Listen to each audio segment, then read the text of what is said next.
Prairie सती ही जही झूठ कहा। राम जी की माया ने मेरी मां सती के मुख से असत्य कहलवा दिया कि प्रभु मैंने कोई परीक्षण नहीं किया है, मैं तो गई आपकी तरह प्रणाम करके चली आई।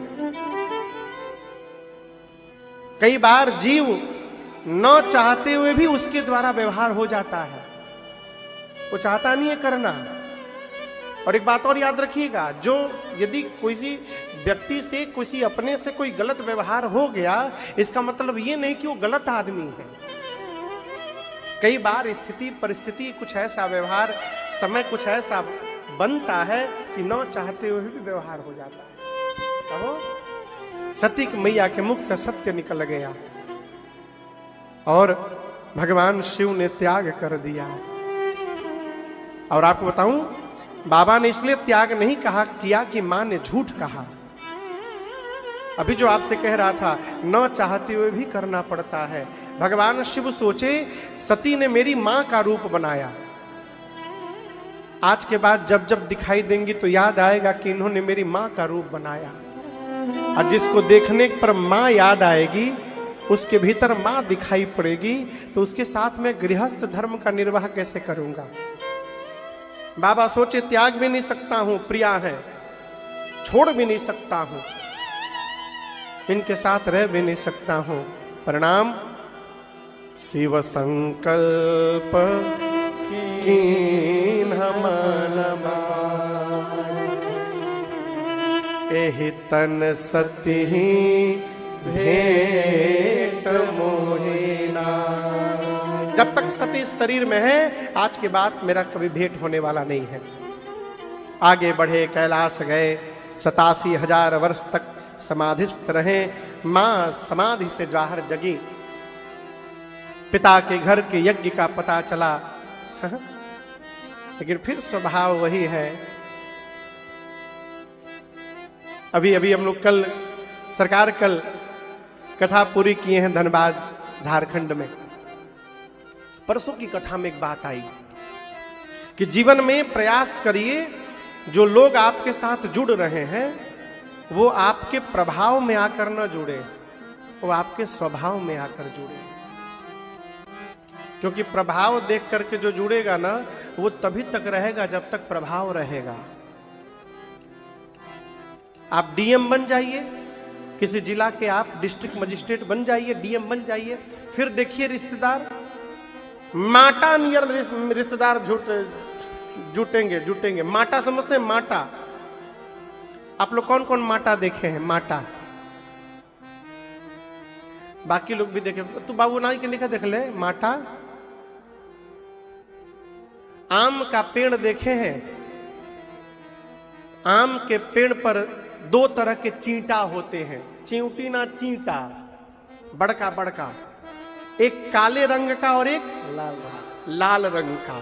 तो जो लाल रंग वाला चिंटा है उसका नाम है माटा। आप डीएम बन जाइए, इतना माटा निकलेंगे बाहर, आप सोच नहीं सकते हैं। बोलेंगे आप हमको नहीं पहचान रहे बिरंची जी,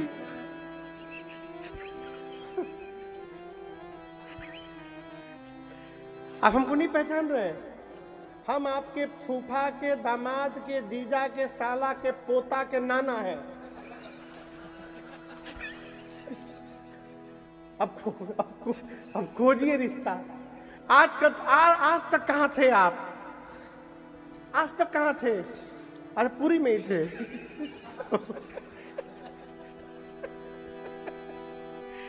भैया भी अद्भुत है। मैं मजाक नहीं कर रहा हूं, मैं सत्य कह रहा हूं। आप बड़े पद पे चले जाइए, फिर देखिए कैसे रिश्तेदार बाहर निकल के आ रहे हैं। आप हमको नहीं जानते हैं, अब झूठे बोलना पड़ता। हाँ, हम आपको कैसे भूल पाएंगे? सरकार हमारे साथ भी समस्या होती है, लोग आकर पूछते हैं पहचाने हमको? अब यदि बोल दे नहीं पहचाने तो सामने वाले को बुरा लगेगा, तो हम कहते हैं हाँ क्या बात है, अब आपको कैसे भूल सकते हैं। हम मन में मनाते हैं कि दोबारा ना बोले कि नाम बताइए, फिर तो फंस जाएंगे। लेकिन मैं आपसे कहूं, ये प्रभाव देखकर जो मिलने आ रहा है ना, ये तभी तक मिलेगा जब तक आप डीएम की कुर्सी पर बैठे हैं। जिस दिन उतर जाइएगा हो, दिया लेके ढूंढने से दिखाई देने वाले नहीं है, फिर दूसरा को फूफा बनाने चले गए हैं वो है। और जो आपके स्वभाव से आपके साथ जुड़ेगा वो अंतिम श्वास तक बना रहेगा, क्योंकि स्वभाव कभी समाप्त होने वाला नहीं है, अपरिवर्तनीय। सती मैया का स्वभाव कहां बदला? इतना होने के बाद भी पिताजी के घर यज्ञ था, दक्ष के घर, दक्ष ने बुलाया ही नहीं। सती मैया ने राम जी से, शंकर जी से कहा, प्रभु पिता भवन उत्सव परमा, जो प्रभु आयसु हो, तो मैं जाऊं कृपा यतना, सादर देखकर सो। प्रभु पिताजी के घर उत्सव है, मैं आई गो देयर, क्या मैं जा सकती हूं वहां पर? शंकर जी बोले no, you can't go there, आप नहीं जा सकती हैं, क्योंकि हम लोग को बुलाया नहीं गया है, हमारे से बैर है, हमारे से बैर के कारण आपके पिताजी ने आपका भी त्याग कर दिया है। बाबा फिर समझाएं, लेकिन माई नहीं मानी, माई नहीं मानी, जिद कर, हम तो जाएंगे, हम तो जाएंगे। अंत में बाबा बोले जा।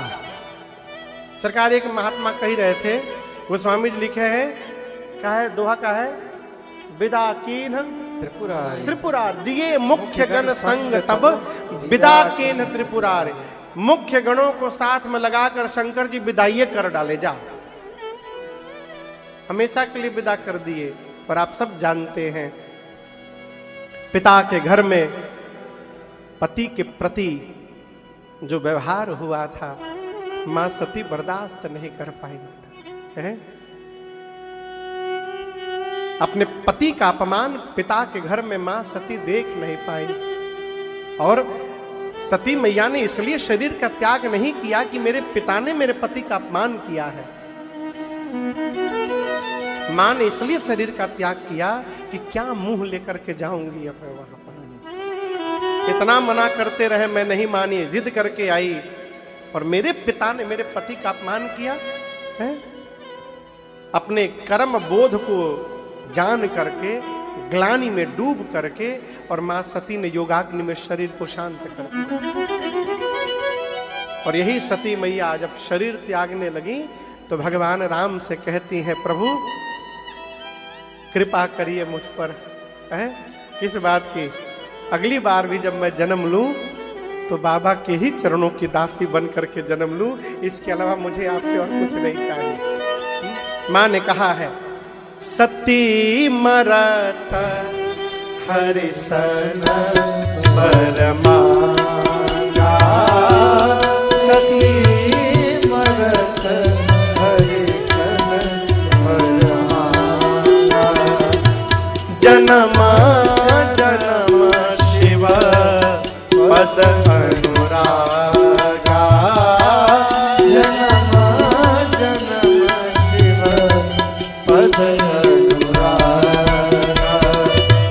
तेहि कारण हिमा गिरिगृह जाए, तेहि कारण हिमा गिरिगृह जाए, जनमी पार अतीत न पाए, जनमी पार अतीत न पाए, जनमी पार अतीत न पाए। सती मैया का अगला जन्म हिमांचल महाराज के घर में मां पार्वती के रूप में हुआ है। आइए एक बार भाव श्रद्धा के साथ बोलिए पार्वती मैया की जय। पार्वती जी का जन्म हुआ हिमांचल महाराज के घर में। जो अपनी निष्ठा पर अडिग रहेगा हिमाचल की तरह, उसके घर में जीवन में श्रद्धा अपने आप अवतरित हो जाएगी। अपनी निष्ठा पर अडिग रहिए। हमारे महाराज श्री कहते हैं बाबू, निष्ठा हर परिस्थिति में अपरिवर्तनीय होनी चाहिए। हर परिस्थिति में कुछ भी हो जाए, निष्ठा में समझौता नहीं होनी चाहिए। निष्ठा यदि है तो श्रद्धा को बुलाना नहीं पड़ेगा, श्रद्धा अपने आप अवतरित होगी। हिमांचल महाराज के घर में मेरी माँ ने अवतार लिया। नारद जी ने आकर नामकरण किया, नाम उमा अंबिका भवानी। इनका नाम उमा अंबिका भवानी होगा। इनका सौभाग्य अखंड बना रहेगा महाराज। आपको यश की प्राप्ति होगी, ऐसा होगा वैसा होगा। संसार की स्त्रियां आपके पति के नाम के बल से जीवन में, आपकी बेटी के नाम के बल से जीवन में पातिव्रत धर्म का पालन करेंगी। और इसके बाद भगवान शिव के रूप का वर्णन किया। आपकी बेटी के गुण को तो मैंने बताया महाराज, अब कहिए तो इनके पति के 2-3 अवगुण बता दें आपको। हिमांचल जी बोले, बेटी का गुण बताए, पति का अवगुण बताएंगे? बोले अब जौन रहेगा तो उन्हें न बताएंगे। आपके बेटी का जो पति होने वाला है, अगुण अमाना मातु पितु ही। आपके बिटिया का पति अगुण होगा, अमान होगा। जीवन में यदि आनंद पूर्वक रहना चाहते हैं तो अमान होने का स्वभाव बनाइए। हमारे जीवन की 100 समस्याओं का एक ही कारण है, हमको तो किसी ने पूछा ही नहीं। पूछा ही कौन नहीं? हाँ, कई लोग इसी में परेशान हैं, हमके चिन्ह नहीं। हाँ, अरे काहे चिन्हा रहे हैं जबरदस्ती भाई? हमारे चाचा कहते, बाबू पुष्प में सुगंध होगा ना तो बताना नहीं पड़ेगा। सड़क से जो गुजरेगा ना, उसकी खुशबू उसके कानों तक, नाकों तक जाएगी, नाक तक जाएगी। और जिसमें सुगंध नहीं है उसमें डिओड्रेंट मार करके सुंघाना पड़ेगा। महकबा कैसा महकबा।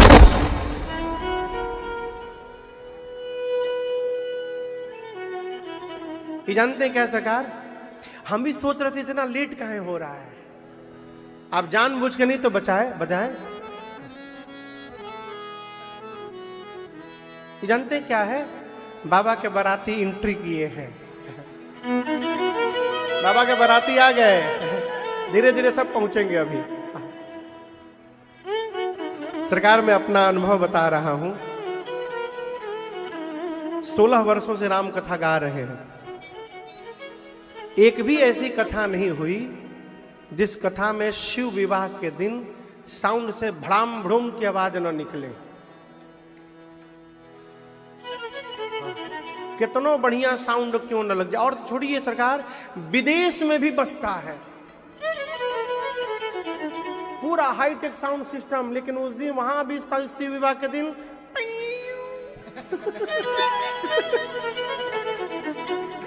याद है?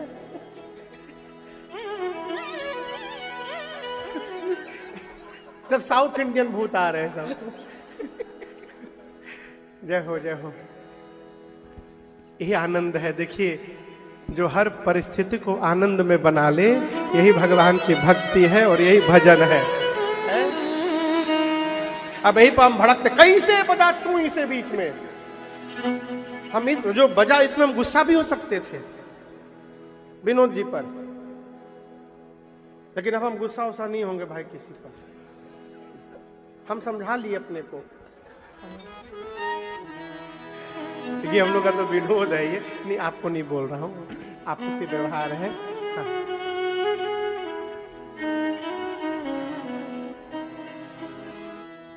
नारद जी ने भगवान शंकर का स्वरूप बताया। अगुण है, अमान है, उनके माता पिता नहीं है, जोगी हैं, विशाल विकराल जटाएं हैं। और महाराज, आपके बेटी का पति नंगा रहता है, कुछ नहीं पहनता है, नगन अमंगल वेश।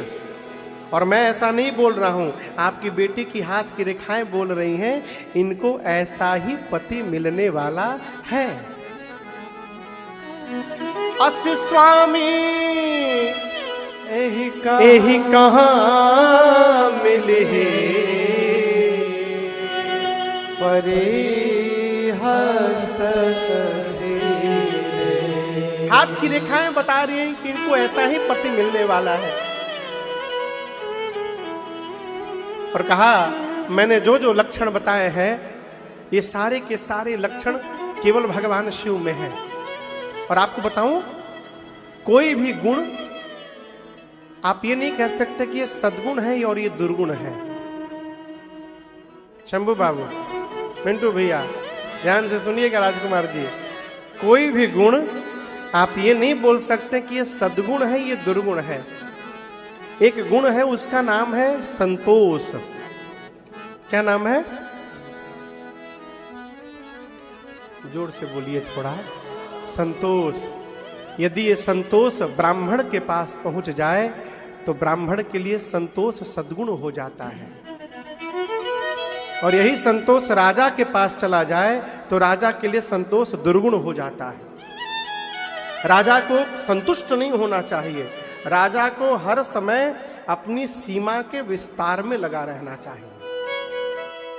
यदि राजा संतुष्ट हो गया तो उसका राज्य समाप्त हो जाएगा। नारद जी बोले जो जो आपको दुर्गुण दिख रहा है ये सारे के सारे लक्षण केवल और भगवान शिव में प्राप्त होते हैं, और शिव में होने के कारण ये दुर्गुण नहीं है, ये उनके लिए सद्गुण बन गए हैं महाराज। यदि आपकी बिटिया का विवाह महादेव से हो गया तो आपकी बेटी का उद्धार हो जाएगा। होगा कैसे? नारद जी बोले उसी लिए तो मैं आया हूं। जब बढ़िया है हम लोग त्रेता में नहीं कथा गा रहे हैं। सरकार अभी कोई दौड़ा के मार नहीं रहा है ना। गोस्वामी जी लिखते हैं जप जोग विरागा तपमख भागा श्रवण सुनई दश शीशा आप पुनि उठी धावई रहे न पावई धरी सब घालई खीसा। सारा खीस उसी पे उतार देता था। अस भ्रष्टाचारा हा संसारा, करना तो दूर की बात धर्म सुनिए नहीं काना। धर्माचरण दूर की बात, धर्म कान से भी नहीं सुनाई पड़ता था। धर्म जो वेद पुराण की कथा गाता था उसको दौड़ा के मारता था।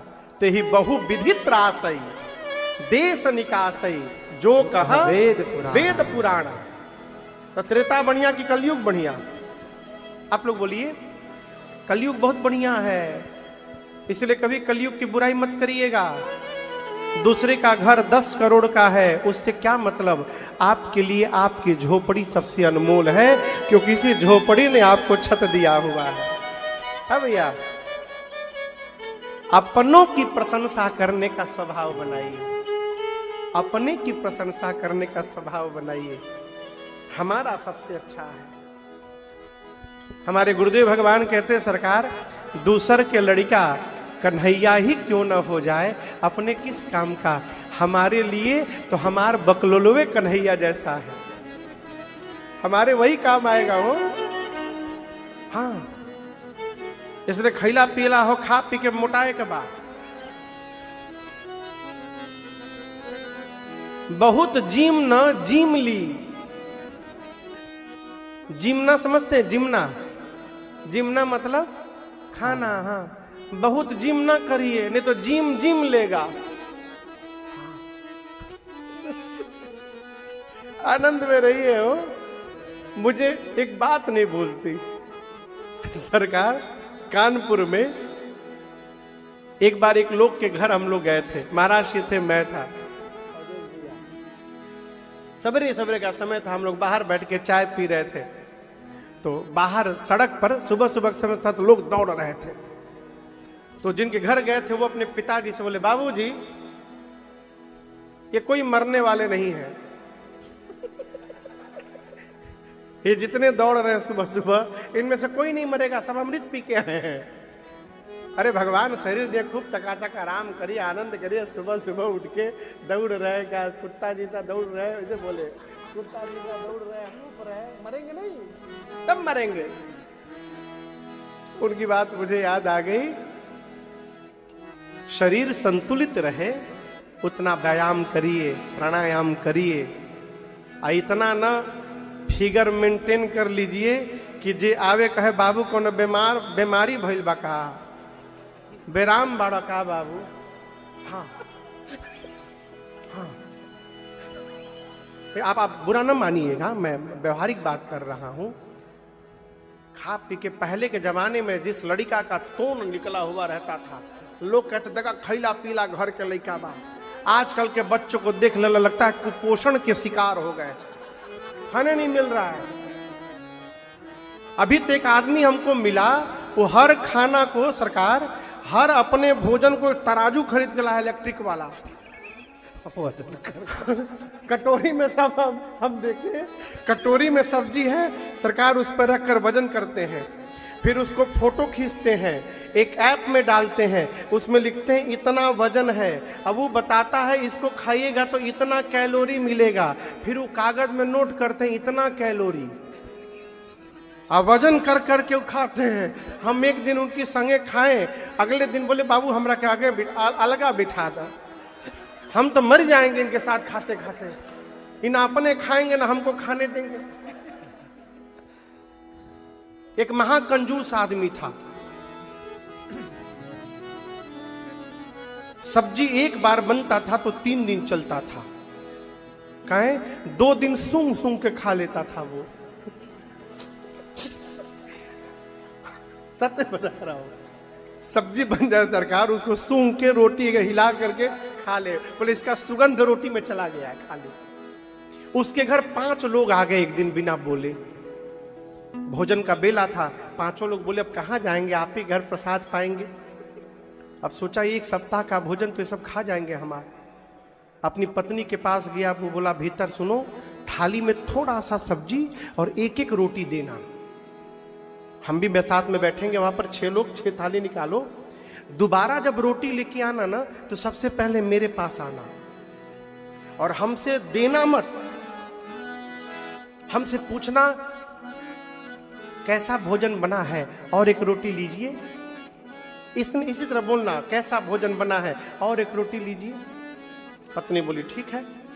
भोजन करने 6 लोग बैठे, थाली आया, थोड़ी सी सब्जी रोटी, लोग सोचे लगता है इनके घर खिलाने का ये नियम है, गरम गरम खिलाएंगे थोड़ा थोड़ा करके।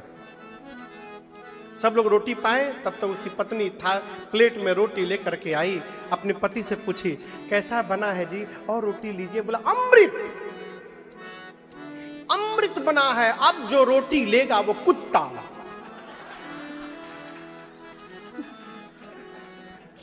हमको नहीं चाहिए, इनसे पूछ लो। अब बगल में जो खा रहा है वो ले तो कुत्ता बने, कौन लेगा वो? कोई नहीं लिया।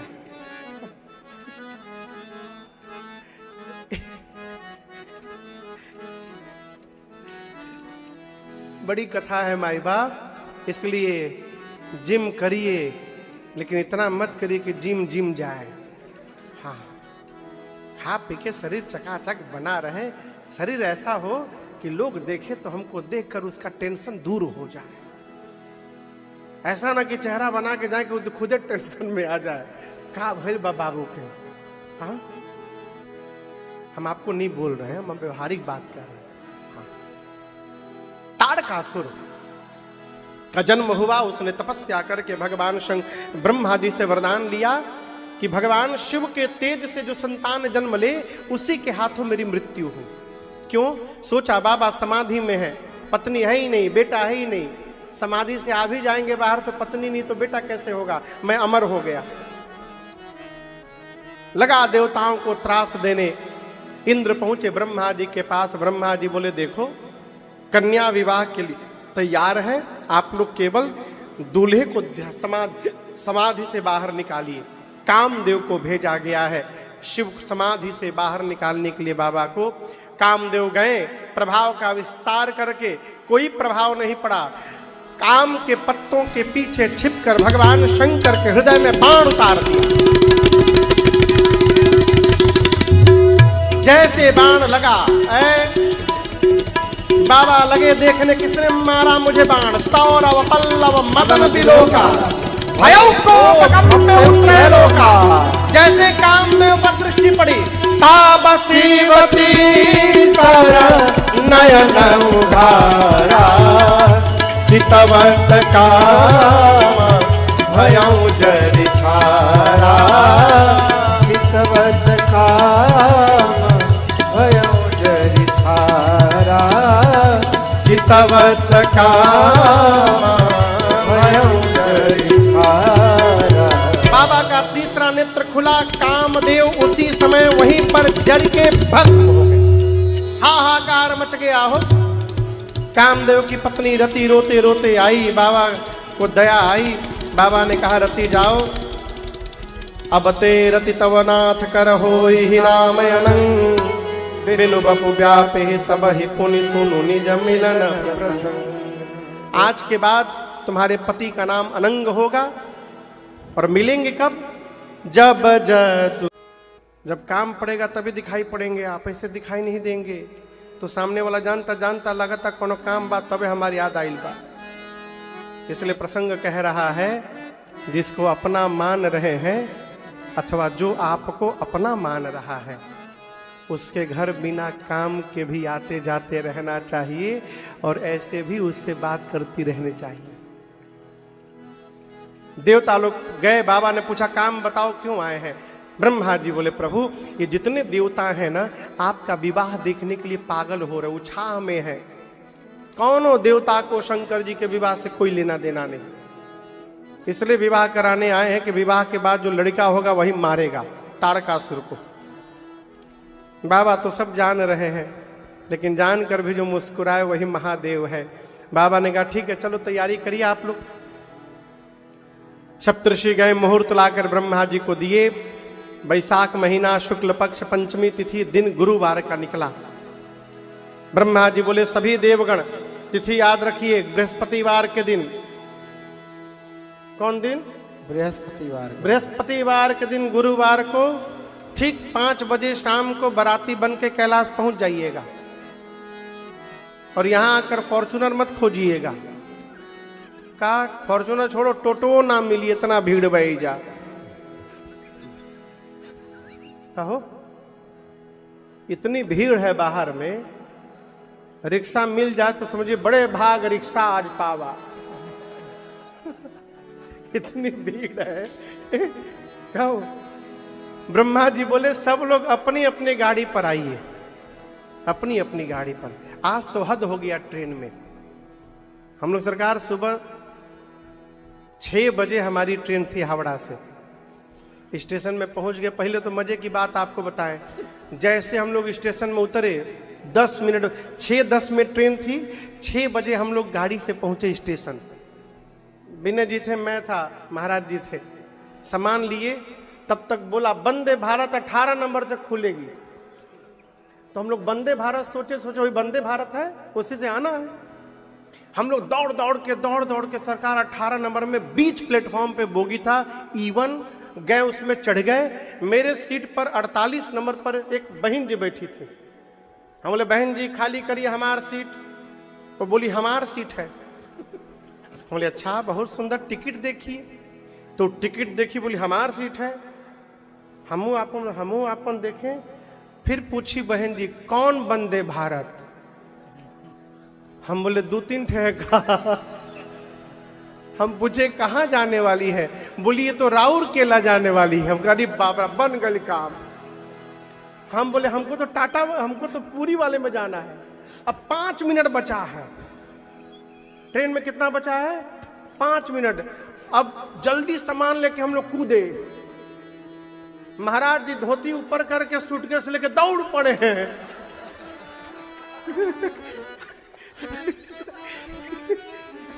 हम सोचे भागे दा, कम से कम चेन पुलिंग करे खातिर तो हो रही है नहीं।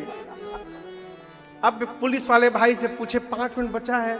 हम तो राउर केला पे चढ़ गए, हमको पूरी पे चढ़ना था। पूरी वाली कहाँ है? बोले 21 नंबर पर है। अरे राम, फिर भागे हम लोग। तो अब 21 नंबर पर जा रहे तो देखे ट्रेन का आते पता नहीं है। 21 नंबर ट्रेन नहीं थी। 3 मिनट बाद ट्रेन खुलना है, ट्रेन गायब। हम सोचे फिर दूसरे पर तो नहीं है। 4-5 लोग से पूछे, जो लोग खड़े थे उनसे पूछे कौन सा ट्रेन पकड़ना है? बोले वंदे भारत। हमने कहाँ का? तो बोले पूरी का। बोले तब इसी पर आएगी। आधी घंटे ट्रेन लेट खुली। कल रात को 1.5 घंटा घर में सोए हैं केवल, नींद भी थी, थकान भी थी, सोचे कि ट्रेन खुलेगी, सो जाएंगे। ऊसर मरण विदेश और कछु बाकी है। ये कहानी आप लोग सुने हैं? एक आदमी समुद्र के किनारे टहल रहा था, उसको एक खोपड़ी मिला, कंकाल। उस खोपड़ी से आवाज निकले, ऊसर मरण विदेश और कछु बाकी है। आदमी सोचा ऊसर में तो मर गया है, अब इसका क्या बाकी है? कंकाल बच गया है, अब का बाकी है इसकी गति?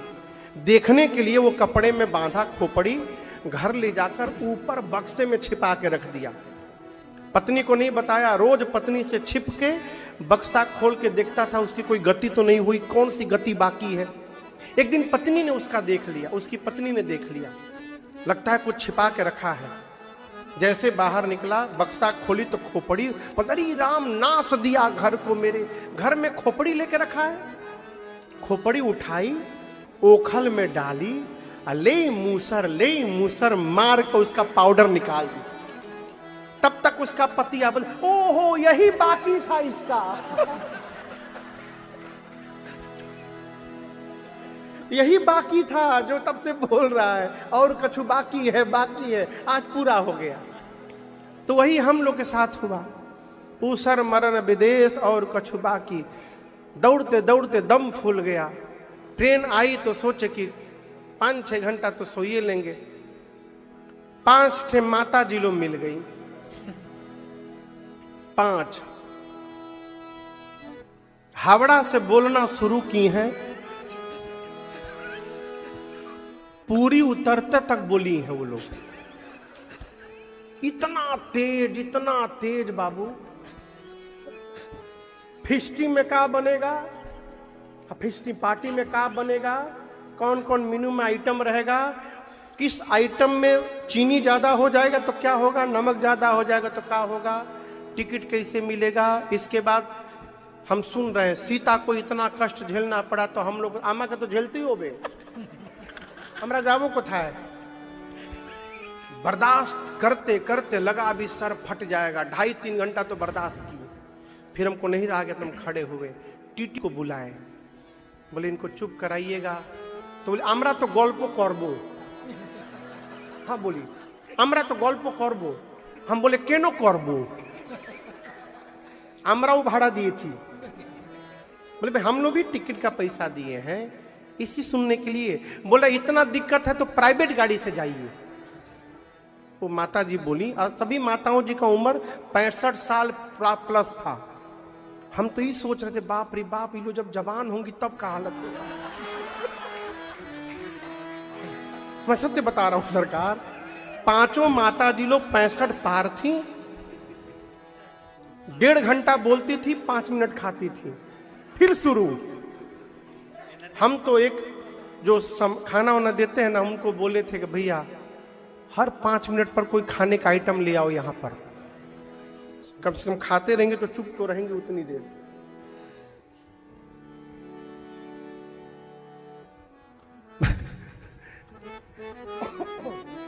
ब्रह्मा जी बोले सभी लोग अपनी अपनी गाड़ी लेकर के आइएगा, यहाँ कोई व्यवस्था नहीं है, प्राइवेट गाड़ी लेकर आइएगा। प्राइवेट गाड़ी में गल्प करिए, जो मन कर वो करिए, पब्लिक प्लेस पे नहीं। सभी देवता आ गए। विवाह का दिन आया, ठीक 5 बजे बारातियों को आना था। उसके पहले शंकर भगवान बैठे हैं। भगवान शिव के गण आज भगवान शिव का दूल्हा रूप में श्रृंगार करते हैं।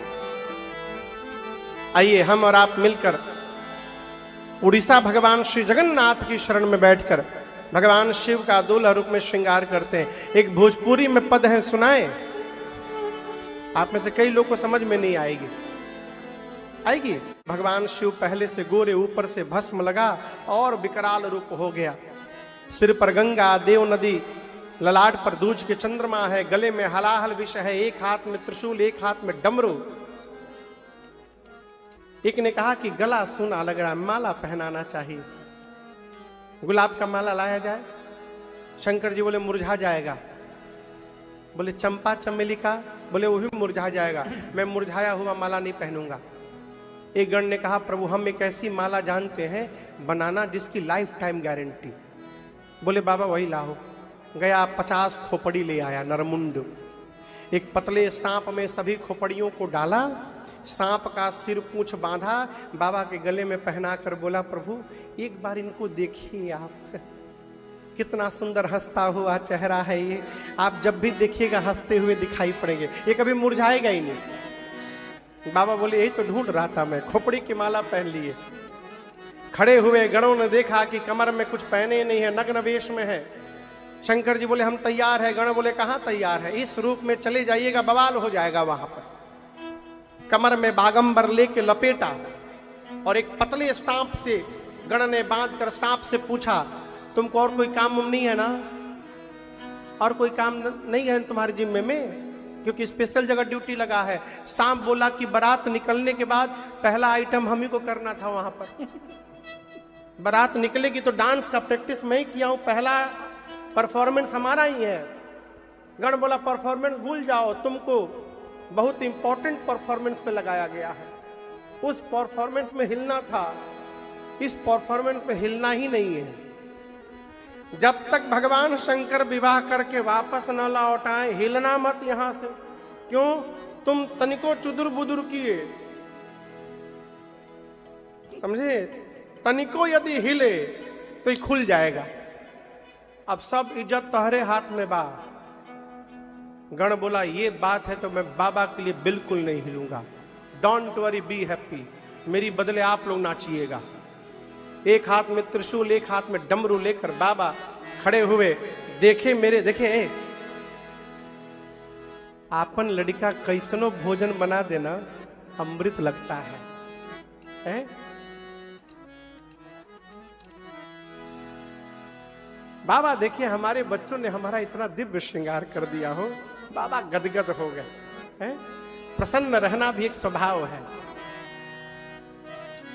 कई लोग इसे हर परिस्थिति में मुंह चोखा नियर बना के बैठे रहते हैं, कुछ भी लगता है कितना जन्म का विपत इन्हीं के ऊपर पड़ा है। हमारे बक्सर में एक बाबा है, मतलब बाबा क्या, उनको बहुत बुजुर्ग है तो बहुत पुराना परिचय है, दीनानाथ पांडे जी।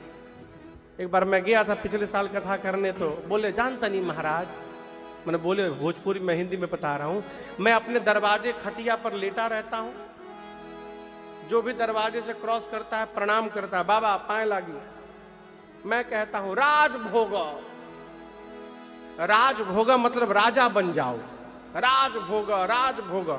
एक आदमी गुजरा परसों, मैं कहा राजभोगा, गुस्सा गया मेरे पर, तो हम बोले जा विपत भोगा। यदि राज भोगने में तुमको गुस्सा आ रहा है तो जाओ विपत्ति में पड़ जाओ। अपने बच्चे कैसा भी बनावे जीव प्रसन्न रहता है।